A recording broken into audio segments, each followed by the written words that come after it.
Hello everybody. I'm going to talk on depression.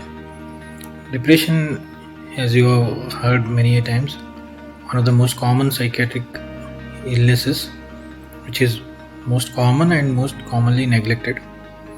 So basically, depression is also similar to kind of other medical illnesses, and it usually occurs because of some chemical changes, what we call as neurotransmitters in brain.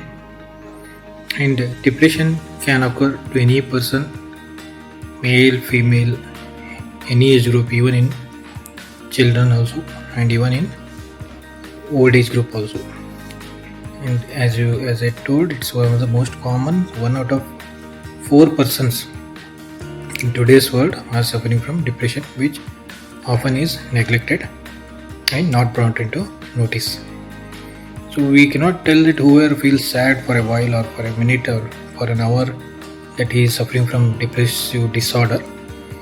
For to say that he is having depressive disorder, we need to have a set of criteria where a person feels sad, he will have low mood, he will have decrease in interest, he will feel easily tired, and along with that other symptoms also, such as decreased sleep, decrease in interest in food intake, decreased interest in other activities which he routinely enjoys, sometimes decreased concentration. But the first three what I told, decreased interest, low mood and decreased energy levels, are the most common criteria required. And such a person who has all these symptoms for at least a period of 15 days or 2 weeks, then we call that such person is suffering from depressive disorder.